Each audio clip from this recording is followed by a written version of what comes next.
মাছ মাংস খেতে খেতে যখন মুখে একঘেয়েমি ভাব চলে আসে তখন বানিয়ে ফেলুন এই মজাদার ভর্তা।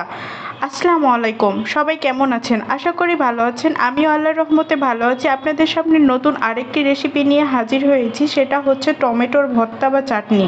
আমরা যখন খাবার খেতে রুচি পাই না তখন ঠিক এই ভর্তাটি বানিয়ে নিলে একদম নিমিষে এক প্লেট ভাত শুধু ভর্তা দিয়েই শেষ করা যাবে। যারা ভর্তা প্রেমিক আছে তাদের তো কিছু বলারই নেই, তারা তো আরও বেশি পছন্দ করবে। আপনারা যদি টমেটোর ভর্তা খুবই সহজ উপায়ে বানাতে চান তাহলে আমার রেসিপিটি ফলো করতে চান, এবং যদি আমার রেসিপিটি যদি আপনাদের ভালো লাগে তাহলে কমেন্ট করে কিন্তু জানাতে ভুলবেন না।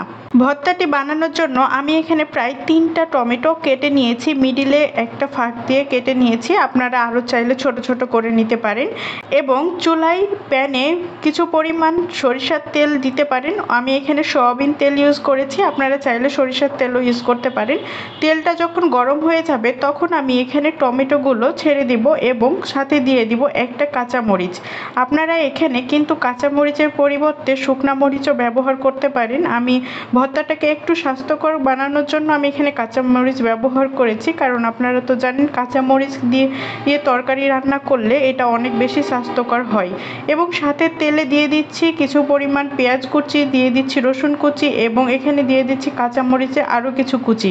এখন এই টমেটো, রসুন, পেঁয়াজগুলোকে ঢেকে ভালো মতোভাবে সিদ্ধ করে নিব এবং ফ্রাই করে নিব, যেন খেতে অনেক বেশি ভালো লাগে। আমরা এখানে প্যানেই এই কাজটা করে নিচ্ছি। দেখেন আমি একদম ঢাকনা দিয়ে প্রায় 10 মিনিটের মতো রেখে দিয়েছিলাম এবং এখন উল্টে নিচ্ছি।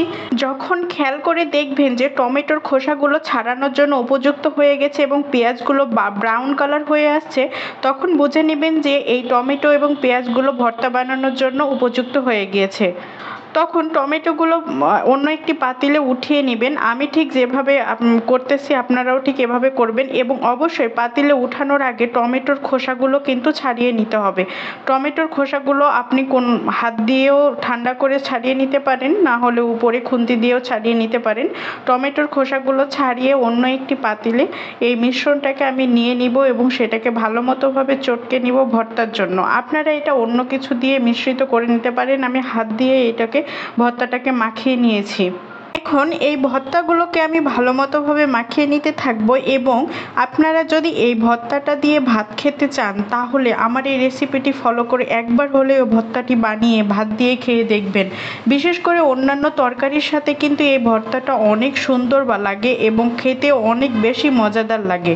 টমেটোর যখন সিজন থাকে তখন তো আমি প্রায় রেগুলারই এই ভর্তাটা বানিয়ে থাকি। আপনারাও চাইলেও বানিয়ে নিতে পারেন, কারণ এই ভর্তাটা টমেটোর সিজনে বেশি ভালো লাগে। কারণ টমেটো তখন সিজনাল টমেটোর স্বাদ একটু অন্যরকম হয়, আনসিজনে অতটা ভালো টমেটো পাওয়া যায় না।